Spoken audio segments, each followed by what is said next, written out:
Me too. I'm stepping on the back.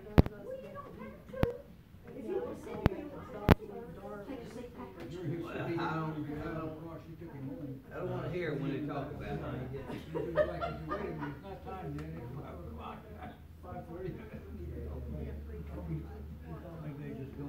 Well, this has been a windy day. Hello, dear. All right. What, are you trying to figure out where we're at? Chapter 8. It's been a while. I know. I'm sorry. Oh. That's what I thought. That's what I didn't have to flop over. Oh, well, there's trails everywhere. I'll be into it. What did you do now, Diane? I think like this is not my fault. Julia, you have such a good heart. You do not have to take the blame for Diane. No, it is my fault. I was going to move it over so she could put that. I thought it was her copy and it was Phyllis. Instead it was hers. We have a tissue. It's okay, really, yeah. Y'all need a napkin? Here, she does.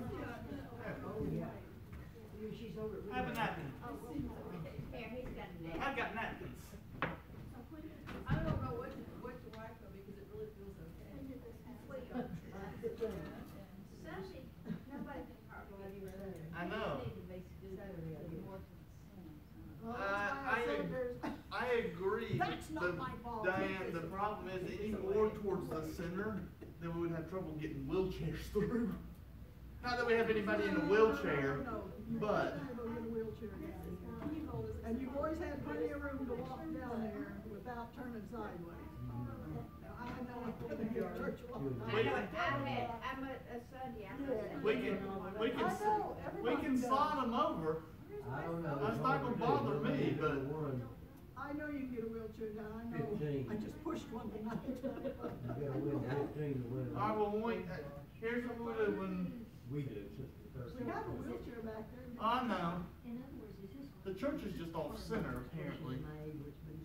They don't have to be centered, they just need to be pushed to the center so people can get by. Well, when everybody stands up, I'll drag them. Y'all can stand over there and tell me when you have room. So.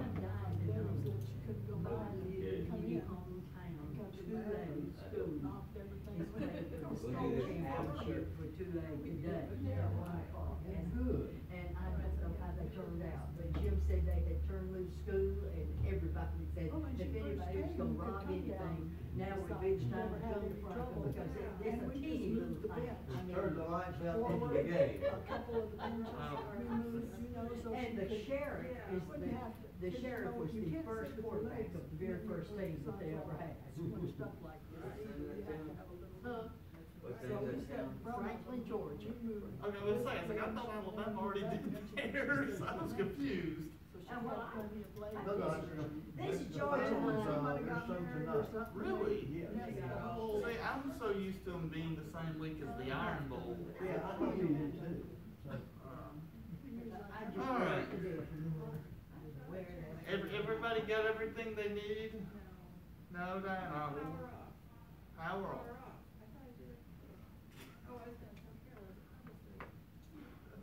Well, power back on, but. She should know where I am. And Sarah, I'm sorry, I would offer you a cup of coffee, but Diane had to drink all of it. Well, that's perfectly all right, and I really don't need more.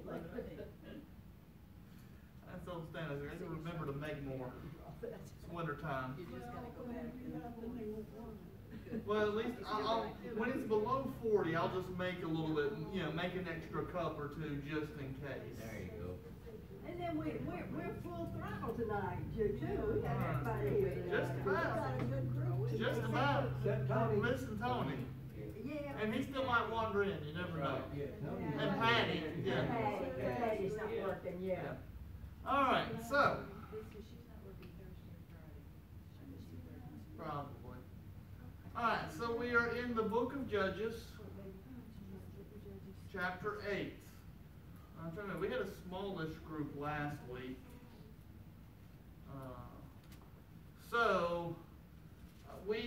For the past two chapters, chapter 6 and 7, we talked about Gideon.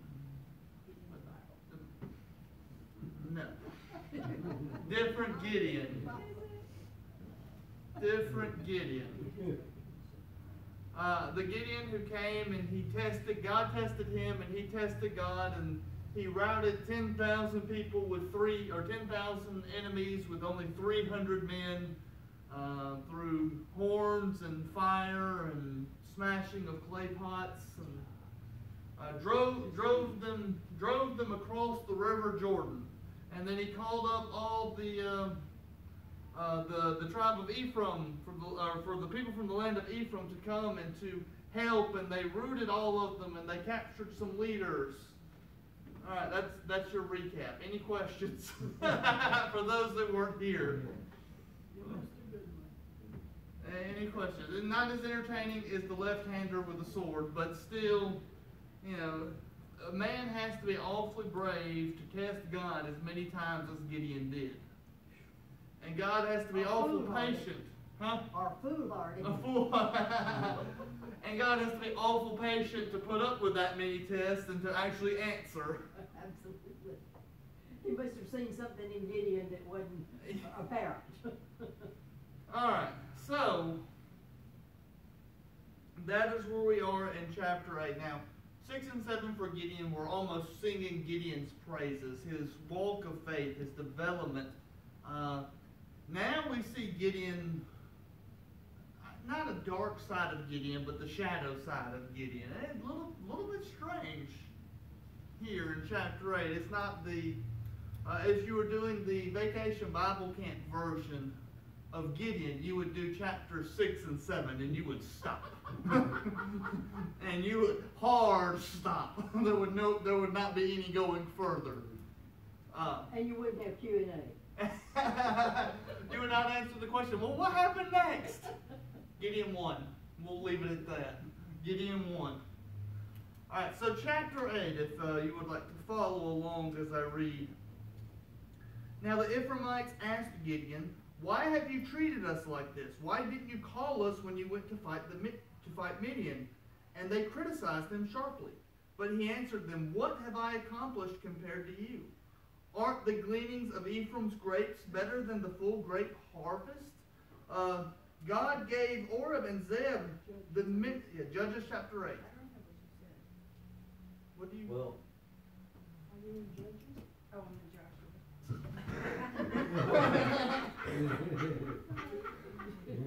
Where was she? It's always a Diane. You did it last time. Right. That's not what it says. You're in the wrong book. And Phyllis, she has this real, weary look on her face. Too. That's because I wasn't here the first day. I missed when you said where you were stopping. Okay, we're in 8.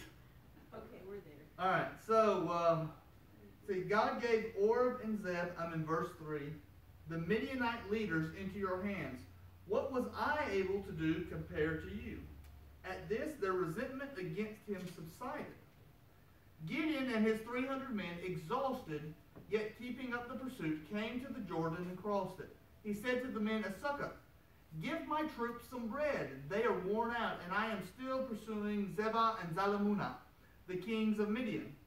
But the officials of Succoth said, do you already have the hands of the kings in your possession? Why should we give you bread? Or why should we give bread to your troops? Then Gideon replied, just for that, when the Lord has given the kings into my hand, I will tear your flesh with desert thorns and briars. From there he went up to Peniel and made the same request of them, but they answered as the men of Succoth had. So he said to the men of Peniel, when I return in triumph, I will tear down this tower. Now Zebah and Zalmunna were in Kakor when the force of about 15,000 men, all that were left of the armies of the eastern peoples, 120,000 swordsmen had fallen. Gideon went up by the route of the nomads, east of Nobah and Japheth, and fell upon the unsuspecting army. Zebah and Zalmunna, the kings of Midian, fled, but he pursued them and captured them, routing their entire army. Gideon, son of Joash, Gideon then returned from the battle by the pass of Heres. he caught a young man of Succoth and questioned him, and 7 officials of Succoth and elders, questioned him, and the young man wrote down for him the names of the 77 officials of Succoth, the elders of the town. Then Gideon came and said to the men of Succoth, "Here are the kings about whom you taunted me by saying, 'Do you already have the hands of the kings in your possession?' Why should we give bread to your exhausted men?" He took the elders of the town and taught the men of Succoth a lesson by punishing them with desert thorns and briars. He also pulled down the tower of Peniel and killed the men of the town. When he asked the kings, what kind of men did you kill at Tabor?" "Men like you," they answered, "each one with the bearing of a prince." Gideon replied, "Those were my brothers, the sons of my own mother. As surely as the Lord lives, if you had spared their lives, I would not kill you." Turning to Jether, his oldest son, he said, "Kill them." But Jether did not draw his sword because he was only a boy and was afraid. Zebah and Zalmunna said, "Come, do it yourself. As is the man, so is his strength." So Gideon stepped forward and killed them and took the ornaments off their camels' necks. All right, I'll stop there for a moment. Let your minds catch up with the events that have happened. What jumps out? What do you see? What are you just absolutely amazed about or questioning why? Why they wouldn't give them any food. Why they wouldn't give them any food? How would they expect it to feed 300 men? You have an Well, it's more than 300 at this point, Diane. 15,000? Yeah, it's more because he sounded the call, and he's pulled in several thousands troops. Well, still, surely they could have offered something. Yeah, and hospitable. Well, don't you think they assumed that since he had won over the others, that they would have plundered and taken food? Maybe so. I don't think they thought It'd be better to be able to give to him asking than to. They didn't wanna waste their grains and stuff. That's the heart of it. They still didn't believe. You know, they're like, this is an upstart. There's no way he's going to catch them down. They've crossed the river. No warrior has been able to chase them back through their own land and through their own deserts. There's no way. Better you just turn back now. You know, they had no faith in Gideon or the power of God, despite what Gideon has done just recently. So they don't offer him any food. I mean, they could have given them water from the stream or from the well. They could have given a little bit of bread. I mean, it'd been hard this is not just a small town either. It's a goodly sized town. I mean, the second one has a tower, which means there's a watchtower, which means there's a wall, which means it's a walled city. So it has resources, but not an overabundance. But they would have had something to spare. Well, when they say, "Are the hands of Ziba and being Monday now in thine hand," what do they say?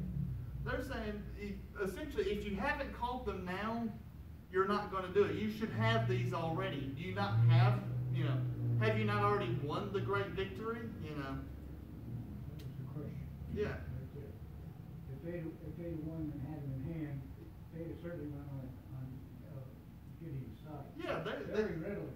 Yeah. Very readily. But because Gideon did not capture them, did not defeat them, But they might come back. Yeah, they had no faith that Gideon was going to succeed. No faith in God. Careful how you choose your allies. Yeah. Gideon hadn't proven anything yet. Just as carefully as you know who your enemies are.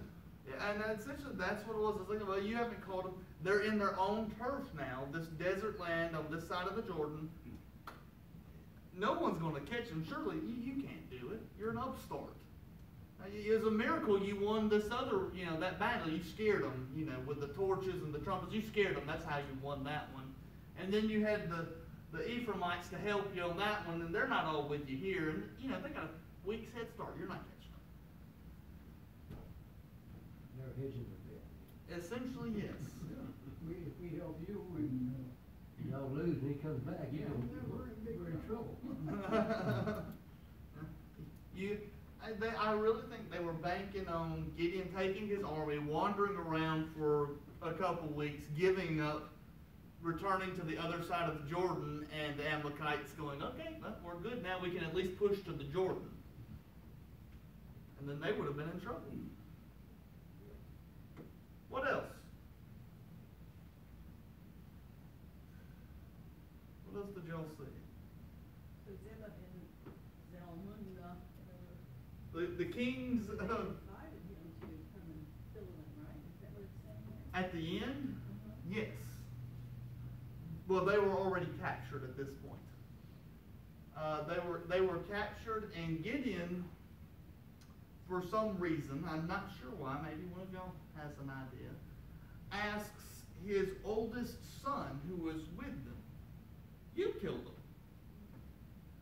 But the kings would have seen this as a slight. You know, a child. Not the commander, not even a brave warrior, but a child killing the depot. So to save some of their honor, they were like, no, Gideon, you do it. Because if you kill me, then, you know, at least I'm dying with some sort of honor intact, much less having this child kill me.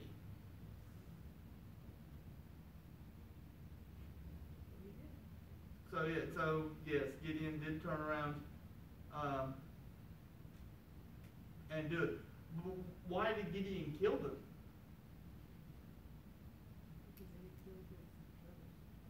Okay. So we see a little bit of conflicting motivation now for Gideon. Before, I said this is where it gets a little bit messy.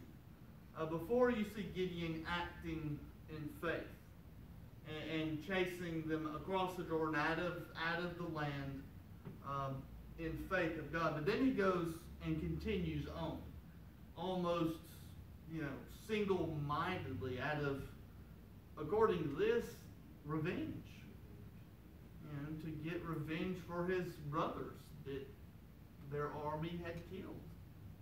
So now his motivation is, I still believe his primary motivation is, I'm following the calling of God out of faith. But there might be a little bit of revenge giving him an extra edge to why he did it. Maybe that's the reason he was trying to insult the kings by having his son kill them. Maybe that's why he was so harsh with the Retribution threat. threat. Now the second one, the first one where it talks about, you know, with desert thorns and briars, just to let you know how harsh that is, it's not like a whipping. From the commentaries that I read, it's more akin to like they were tied to a horse and drugged through them. You know. Yeah, but these were the brothers of his mother, you know. Yes. So there used to be a lot of different wives and stuff all into these families. Oh yeah. These were the Blood actual brothers. I mean, actual. The brothers that of his own mother. Yes. They were his true blood. So. Yeah. This one died and adopted this brother because his husband really they were Actually, brothers grew up together, worked together, raised together. So I mean, vengeance was a key factor to probably his doggedness and his passion behind this. Sarah, you look like you're thinking on something. No, I just was. You got your thinking face on. There's something going on in there.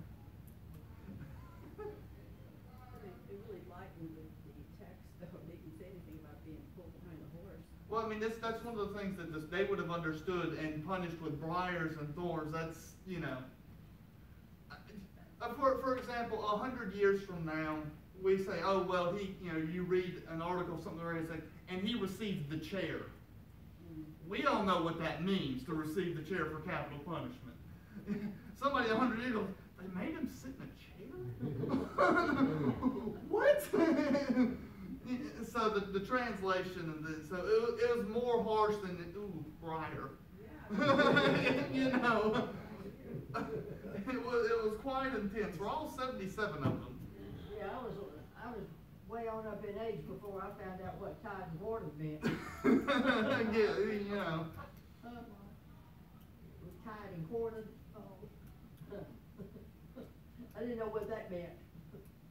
I saw some ghastly movie about it one time. It didn't actually, they just showed how it but began. more than likely, the 77 men did not survive. It was not a, you know, as I said, the tower, he tore the tower down and killed all the men in it. So it's very harsh. And I said, in one sense, justice, they did not have faith, they did not believe, they did not heed God's calling. The second half, you wonder, other side, you wonder, where's that little bit of forgiveness that, or mercy? I guess that he didn't wipe out the whole town. What else did y'all see in this part?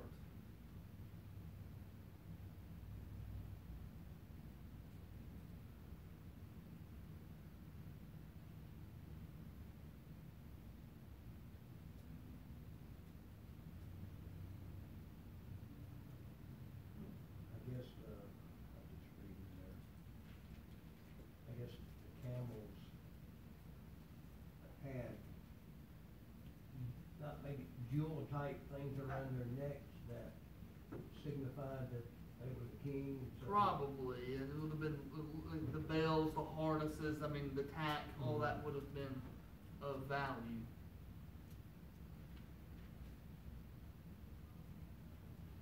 What about, I'm going back up to the beginning. What about the Ephraimites?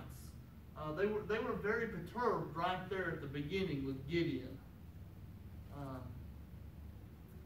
They had a problem with how Gideon was going, and I think, let's see, you know, why didn't you call us? You know, you have disgraced us completely.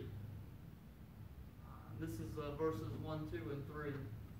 Here Gideon shows, and this is, I draw this to draw the contrast here. Gideon is very diplomatic with the Ephraimites.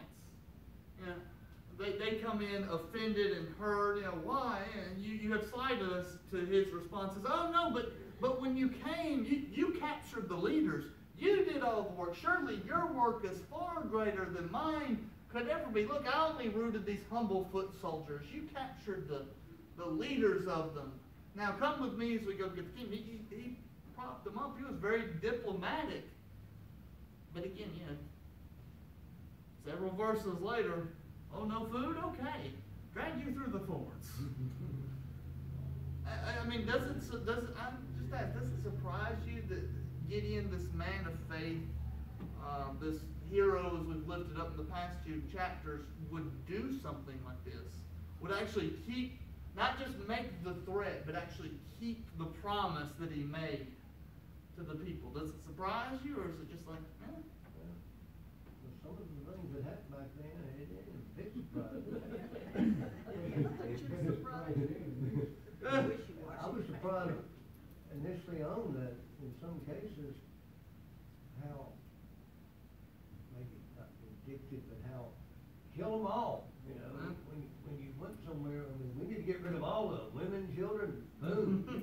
They were still enemies of God. Yeah. So, I mean, and I guess God didn't really seem to object to him up to this point doing that. Well, I said, you see God using the flaws. You see,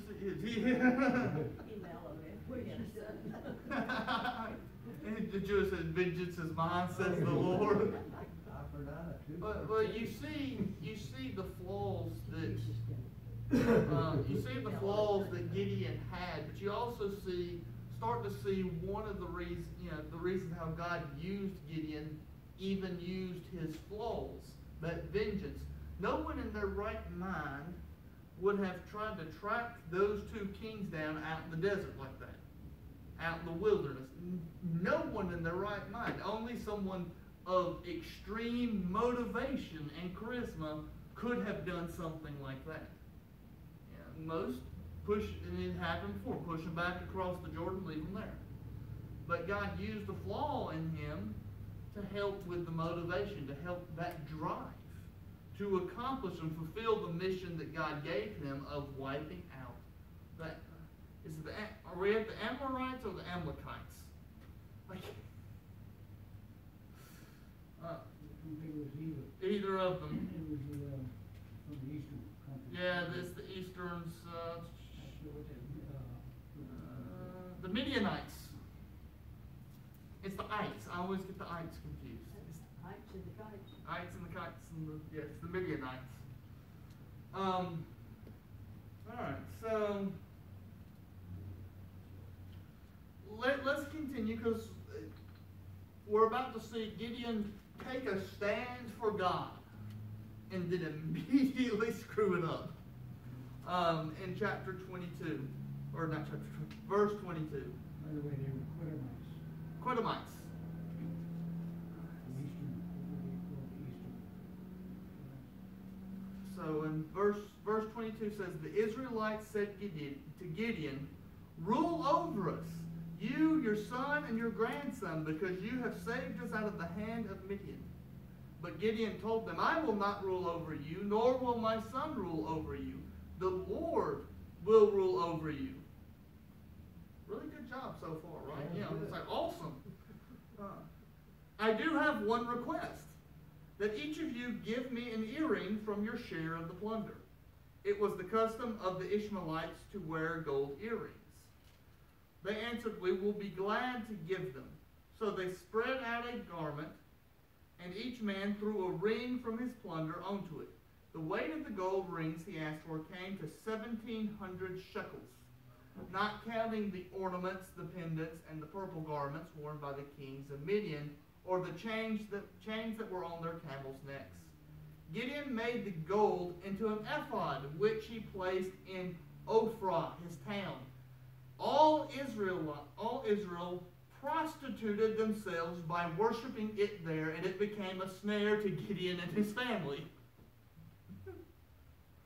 You go from up here to down here real quick. In about 6 verses. In about 6 verses. So what's an ephod? 42 pounds, is that for the weight or the? Probably. Yeah. I said I was thinking it was on the breastplate, but I don't know. It Not a breastplate. it's a kind of it's an over. Yeah, it's like a robe worn by priests. It's worn by priests. Because it reminds us sometimes the whole garment Yeah, it's associated with the it's like a holy garment worn by a priest.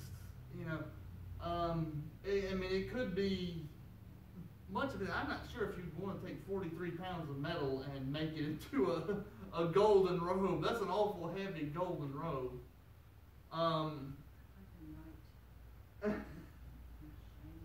Well, essentially, it'd be like the outline, almost like the outline of a priest, a human shape, now made of gold that he has put up. And what do all the people do? They're always looking for something. They worship it. I mean, after all this, after overcoming these incredible odds, this incredible campaign that should have never happened, the incredible winning by the 300, after all this, Gideon melts down these gold earrings to put it in a shape of a garment of a human and places it up somewhere, and then all of Israel prostitutes themselves to it. That's what they just always want to have something physical that they can touch, you know? I mean, Instead of an invisible God. tangibility. Yeah. It hasn't changed, has it? I mean, we're still very tangible, materialistic. Very, very, very much so. It's in that sense. I'm, unless y'all secretly do it here, I'm pretty sure y'all don't do it here. But I know several churches that there are people in the churches that I've seen that I would swear to you worship their church building, like the building in and of itself. or worship a certain program, you know, or something like that. They've set that up because they can. This is where God is. This in right here. This is where you laugh. People don't say it out loud, but you know. Well, there were times we talked about. Come on in. House of God, You like groups you back don't- there? Yeah, they're down there. The college group's downstairs. Sorry. No, you're fine. We're just glad you're here. Yeah, you can go down that way. What'd you say, Sarah? I said, sometimes we've overdone it with the house of God, like it can be contained there, Yeah. being everywhere.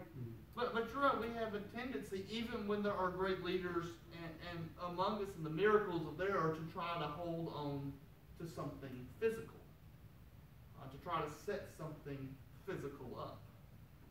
So for me, reading that part of it and seeing Gideon of faith fall away and go back into habits. Now, we don't know if Gideon actually meant for this ephod to be worshipped like this. We just know he put it up. He could have put it up with the intent that it honor God. You know, it's like this is a gift to God.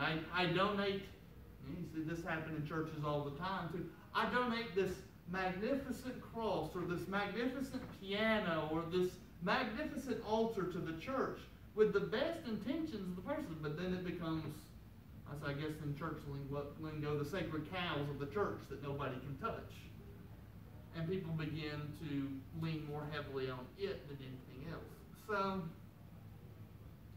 it's an interesting warning there. Let's go ahead and finish up chapter 8, and then we'll see if we got any more questions. It says, Thus Midian was subdued before the Israelites and did not raise its head again. During Gideon's lifetime, the land enjoyed peace 40 years. Jerubbaal, son of Joash, went back home to live. For those of you that weren't here, that's Gideon. That is a name that he picked up when he defied Baal and tore down his altar. Alright, went back home to live. He had 70 sons of his own, for he had many wives.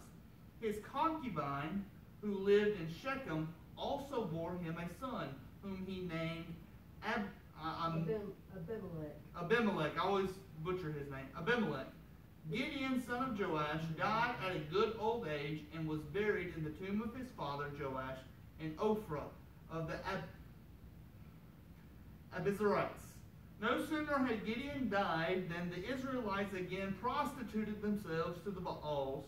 They set up Baal-berith as their god and did not remember the Lord their God, who had rescued them from the hands of all their enemies on every side. They also failed to show kindness to the family of Jerubbaal, that is Gideon, for all the good things he had done for them. So 40 years is great. Gideon dies. Within the year, everything is gone to heck. All right, questions, comments about Gideon?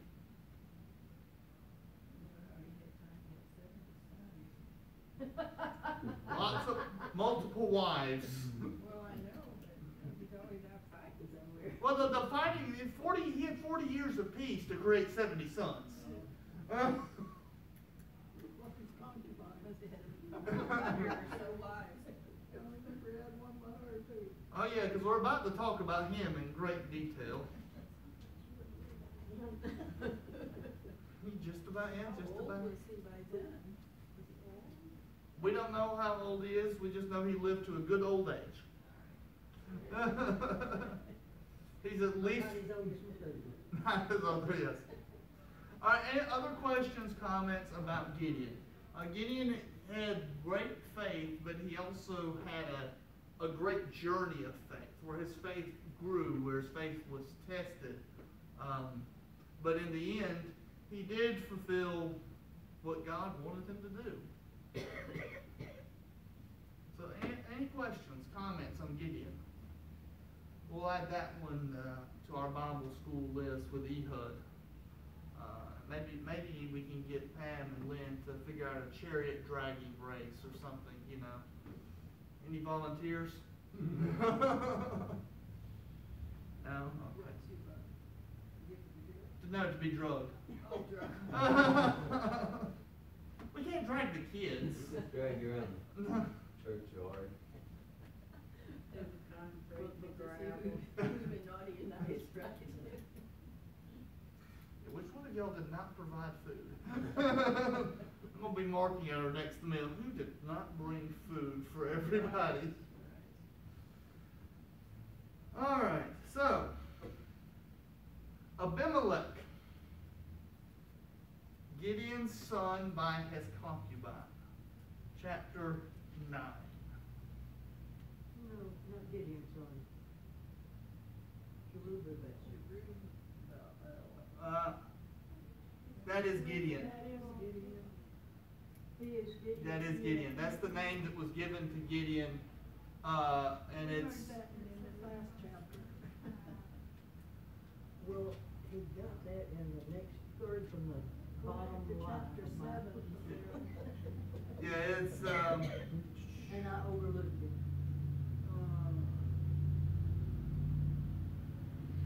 Yeah, in verse 32 of chapter 6, it says, So they called Gideon Jerubbaal, saying, Let Baal contend with him, because he broke down Baal's altar. So it was a name that had been given to him. So yeah, Abimelech is Gideon's son by the concubine. And he's about to get himself in a whole lot of trouble. It was one of their gods. Yes, it was one of the primary gods. And the whole Berith was. Kind of like a subset. We were talking about that in Sunday school Sunday, weren't we? And I didn't know Baals was.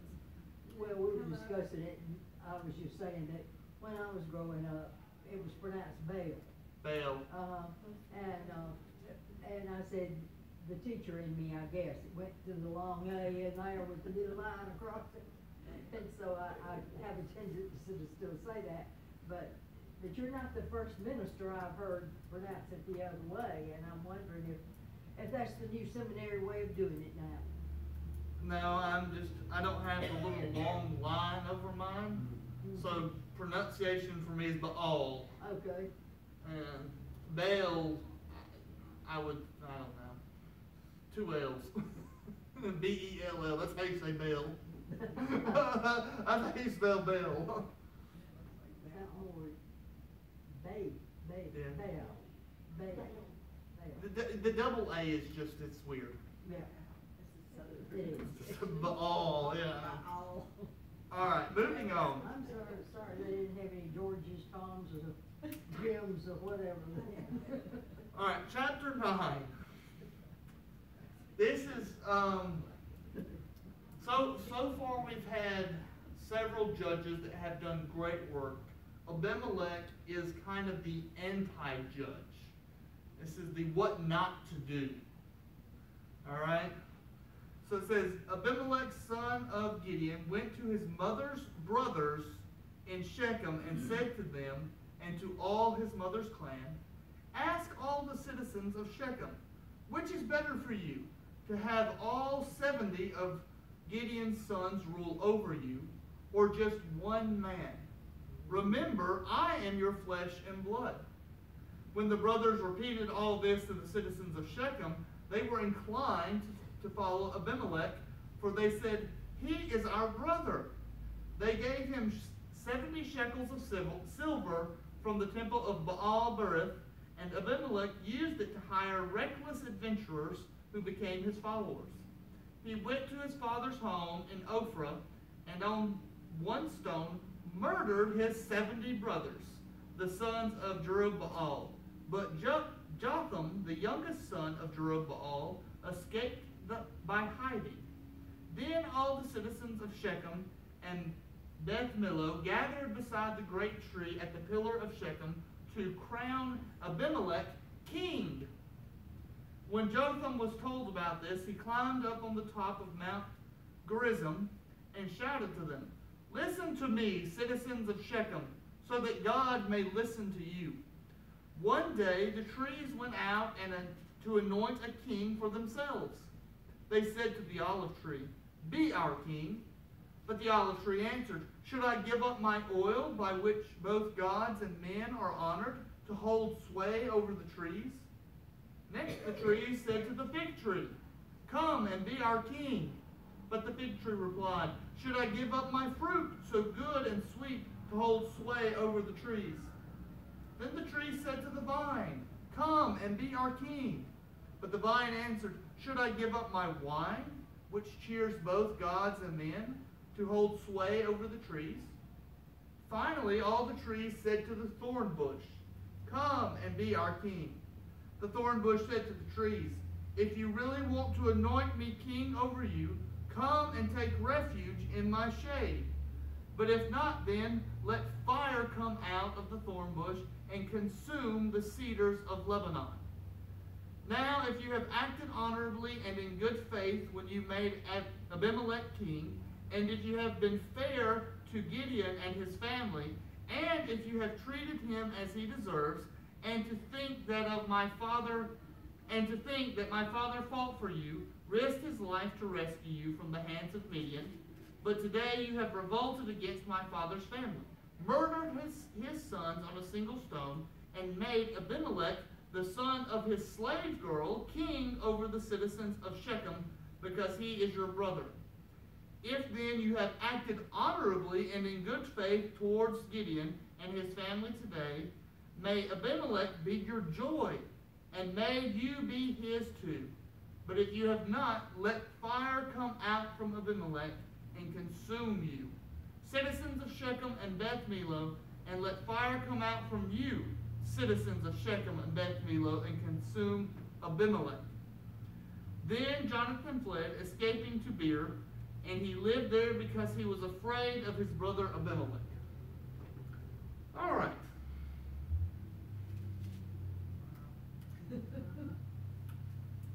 So, this story, I'm going to point something out, and then y'all can ask questions on this, because this is ridiculous. This story is before the people came and said, we want a king. This is one of the first kingship stories that you hear in Scripture. This is long before Saul. So Saul was the first king over all the tribes, but he was not the first king. Now Abimelech didn't rule over a whole lot. He ruled over a small portion. But still, this is the first time someone's kind of set themselves up to be king. And his name, Abimelech, literally means, my father is king.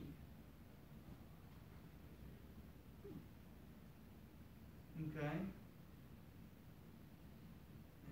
His name means, my father is king. Now that could be interpreted in multiple ways. It could be interpreted as, Gideon giving him the name could be interpreted as, my father God is king. God is king. I've said there's going to be no king. God is our king.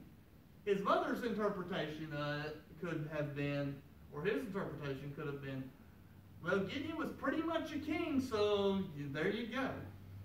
All right, so what do y'all see? What do you think? That gets you a look. In my head, that kind of explains his mentality. He grew up thinking, my father was a war hero, a leader, and pretty much a king. I am my father's son. He's the first one to be named Abimelech. And they just made it up. I don't know. It means a king. They just made the definition. I don't know. I am somebody call Ben Hatfield with his anthropomorphics, his studies of humans, and see how far that name goes back. He might could tell you. But what do y'all see? What stands out?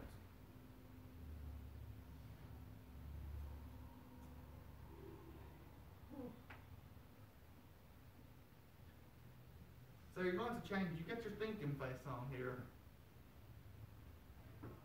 All right, Diane, help me out here. Well, it's like the time of, like other times of old where they kill off all the ones who might be against them, so that they can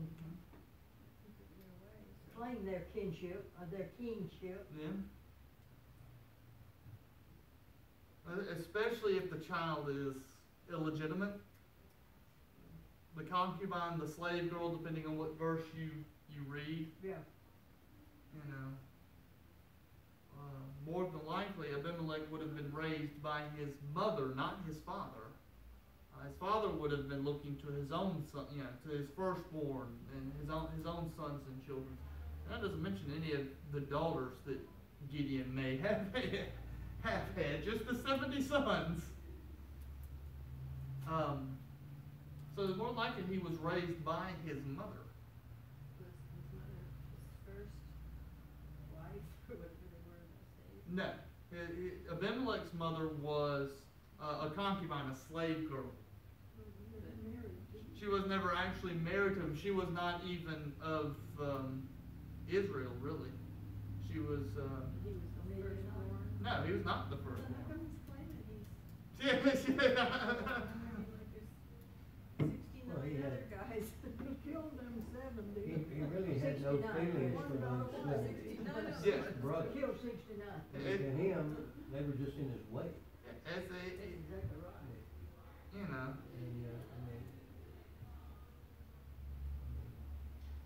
And, a selfish desire is kind of what I see him growing into. And he's inherited his father's cunning mind with the father with the torches and cunning, a little devious. He doesn't do anything outright. First he goes and he talks to his mother and her relatives and goes, you know what? You can almost hear the politician in him. Why have 70 people that you don't know? You don't know them from Adam. They're crazy. They're down there in the neighboring town. You know me. I'm from here. I was raised here. My father was he was the great warrior that did all this, but I'm raised. I wasn't raised in luxury like those people over there. Support me. Wouldn't it be better to follow me than those 70 others that probably can't make up their mind? Pouring on the politicking here, getting it around, gets the support of a whole city behind him, and then he goes out and tracks down all 70 of his brothers. well, first he got a crew of people to help. Well, yeah. He's politicking, and then he solicits money from them to fund his campaign. Then he goes and hires his campaign workers who go out and eliminate the competition, who go out and round up his 70 brothers, which is not an easy task. It takes some dedication. Stone, are they beheading them? What does that mean? Is it upon the stone? In one place. Yeah. It's in one place. The manner of execution is not necessarily detailed. It's just that it all happened in this one location. Yeah, and it could have been an axe, could have been a sword, could have been a club, could have been a big rock. Okay, let's say here, at one spot. Yes.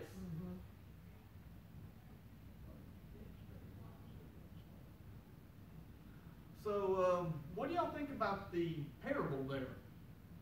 The trees. I don't understand it. It sounds to me like they have to have somebody to rule. It's like they think they can't do it themselves. They need somebody to watch over them. They need somebody to watch over, and it goes to the good trees as he lists, and the good trees are smart enough to say no. Right. It says the good leaders are the ones that are smart enough that they didn't want to be in leadership. They get down to the thorn bush, One, think of it this way. The thorn bush agrees. It says you have to rest in my shade, which means you have to get under the thorn bush.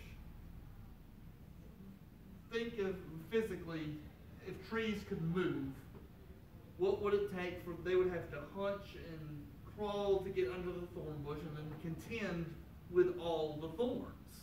So it would not be a comfortable place. Plus, it even says,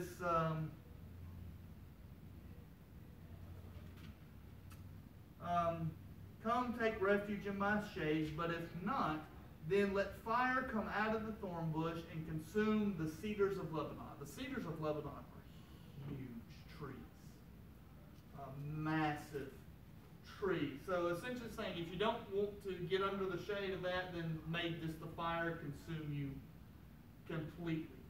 And to explain, anybody want to try to take a stab at explaining the parable for Diane? Diane, do you not understand the parable? All right. So Diane, explain the parable. I mean, you can pass it off to Phyllis. I'm still over here being not when he talked, his brothers went along with him to become the king, and then he killed them. And which verse? Well, the beginning 9 when he tells his mom that he should be king, and then the brothers. His mother's brothers. Mother's brothers. Yeah. Said went to his mother's brothers. These are not his brothers. They are not the ones that he's going to kill. That's his. Yeah, that's his uncles. Yes, his uncles. All of his many uncles. All right. All right, Phyllis, your chance. Explain the parable.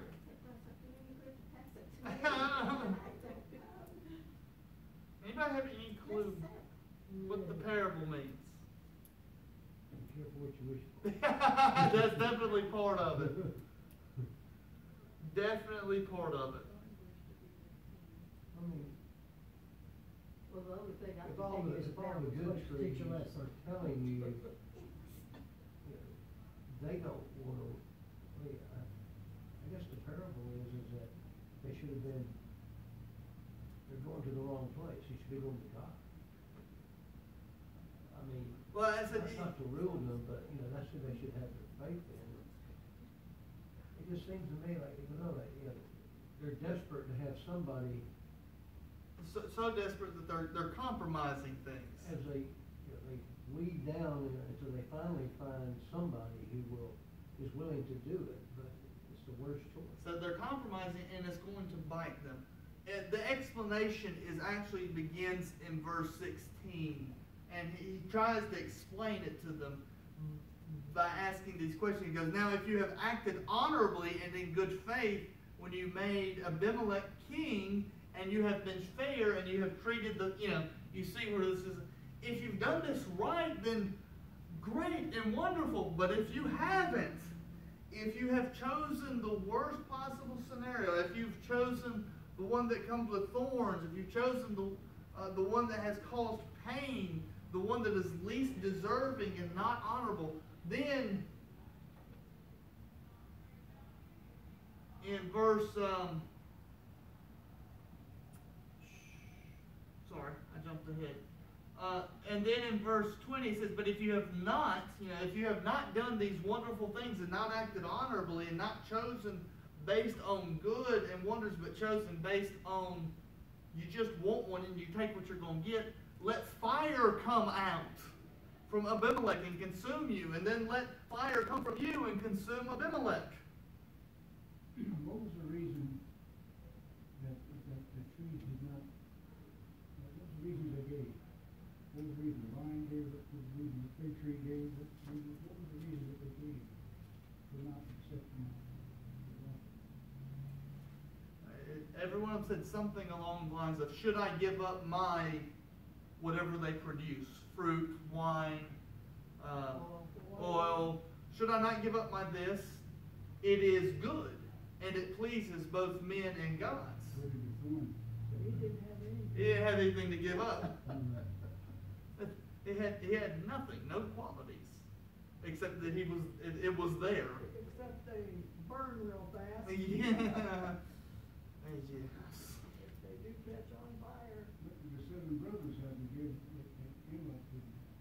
the 70 brothers? Yeah, Amalek, you know, he did away with them, now he was putting himself in a position Yeah. of a thorn. Yeah, for me, I mean, it doesn't say what the 70 brothers came to give, but the only instance I know is we know that the oldest son did not want to kill the kings, that he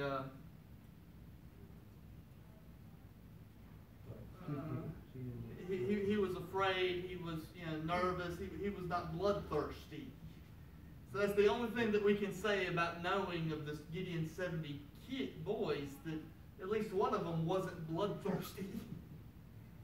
So it might, the track might follow suit. They were probably good people. They would have been raised by Gideon and Gideon's wives, not the woman from Shechem.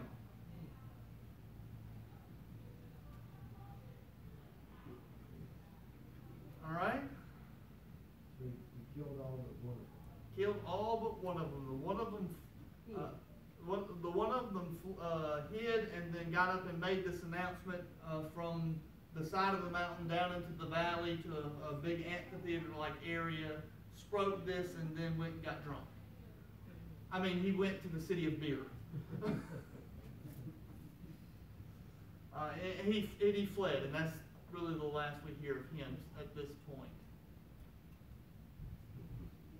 Is that the youngest son? Jonathan, is he the one? Yes. Is he the youngest kid?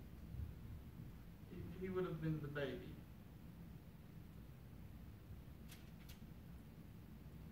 Alright. Yeah, he is the youngest son. And we don't know what happened to the daughters. They probably did not meet a wonderful fate either. But they would have been much less a threat to a kingship. Alright, other questions and comments?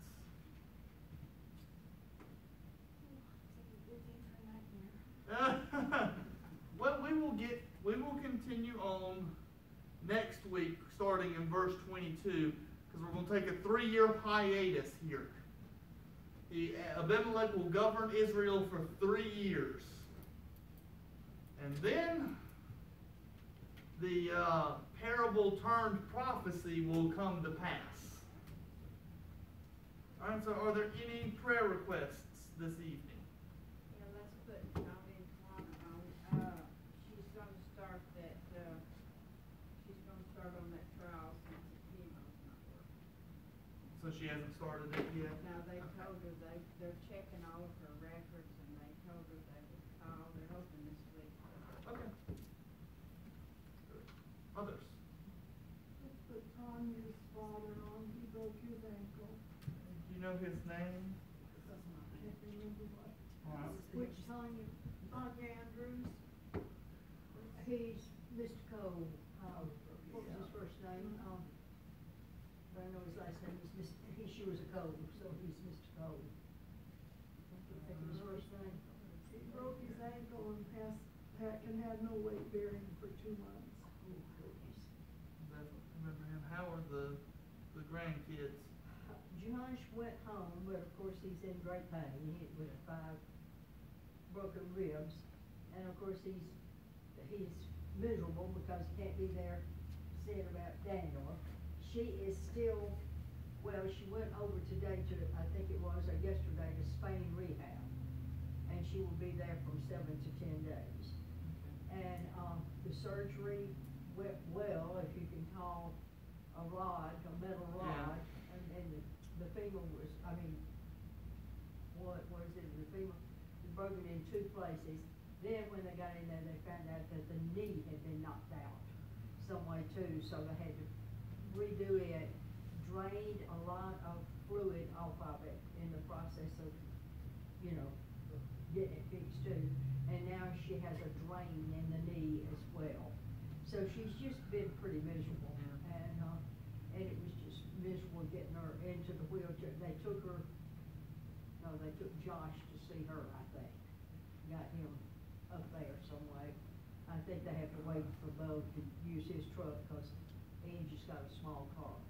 But those kids are banding together like nobody's business. They've just been really, Angie said this was the first night she would have been spending at home in 4 nights. She works from home, so she just takes her laptop up there and she works all day, but she's there for Josh and there to get, helping with, the son and that kind of stuff, so. They're doing as well as could be expected, and as I said, we ought to not gripe about anything, we just should be praising God that they're alive, which we are. Right? And keep praying for them both as well. Yes, please do. Any others? Yeah, my friend John told me, keep him on there. He got some news Monday that it looked like the cancer had spread to the bone. And he's gonna go out, they're trying to get him appointed out to the MD Anderson. Yeah. And out Houston. In Houston, which is, but the 20th is the soonest right now they can get him there, and they taken him off the other chemo until he can go out there and they can examine him. So it just really sucks. My grandson Andrew, we got on the prayer list for at least 10 years now. Where is he now? I think he's in Ohio. He put this long thing in Facebook last night. I don't even understand it. He was proud of it when he wrote it.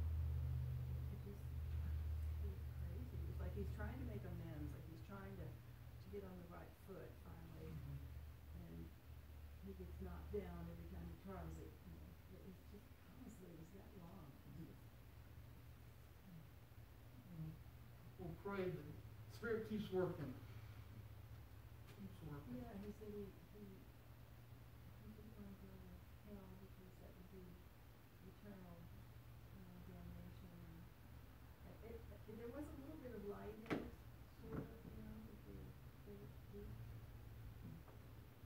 Maybe it's a crack in the door that the Spirit can shove open a little bit wider, and a little bit wider, and a little bit wider.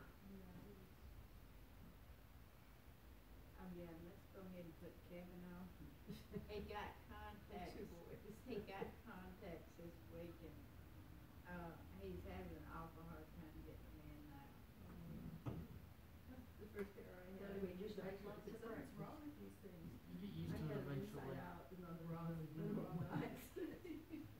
Not something it's fun to get used to, but you do get used to it. Well, he said, if I come over later on tonight, he said, do you think you can work with me and help me train me to get these contacts in now? But I ordered him glasses too, they just won't be ready for 2 Yeah. weeks. Any other prayer requests tonight? Just Holly and Joey, because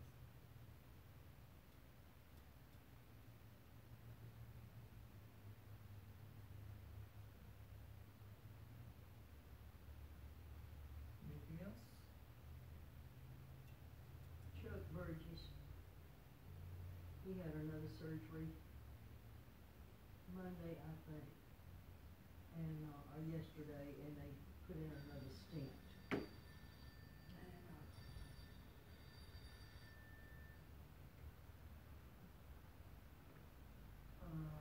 Keep my sister-in-law, Lauren, in your prayers. She's my pregnant sister-in-law that's due at the end of December.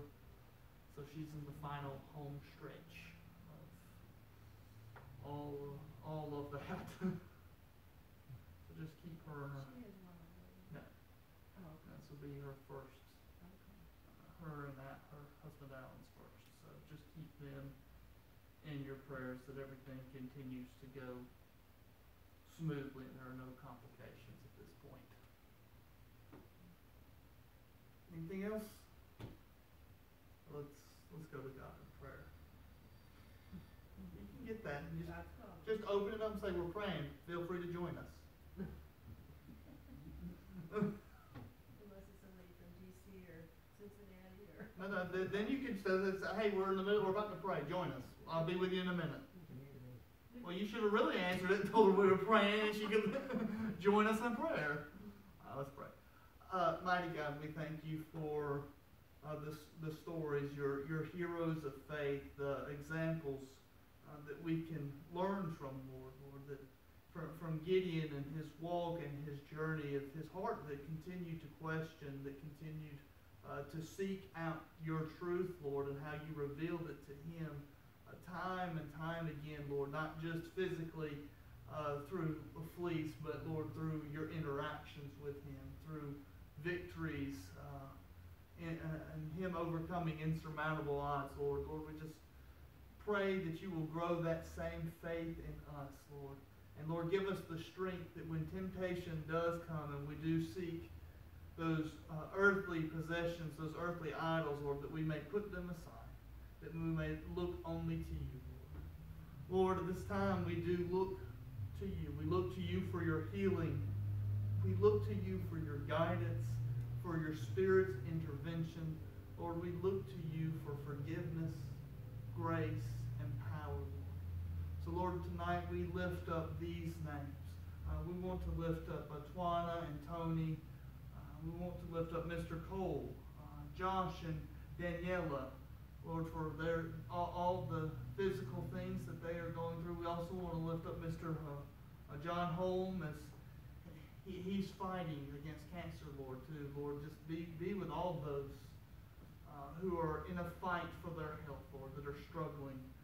Lord, we want to pray especially tonight for Andrew, that you continue to work in his life, Lord. We lift up Kevin, Holly, and Joey, and the kids, Lord.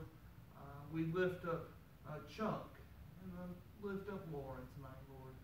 Lord, please just be a part of their lives. Whatever they need, wherever they are, wherever their journey is taking them, be there beside them, in front of them, preparing the way, and behind them to hold them when they stumble. Lord, we pray and we lift up our hearts to you tonight. In the name and in the power of Jesus. Amen. All right, folks, we all have a good night. Stay warm. And if any of you are real gluttons for cold punishment, you can join me at 9 a.m. tomorrow at Ditto. Now the good part about this, I don't make you do any crazy aerobics or anything like that. You can walk at your own pace. Well, If your pace is a crawl, that's fine. But join me. I'll be on my way.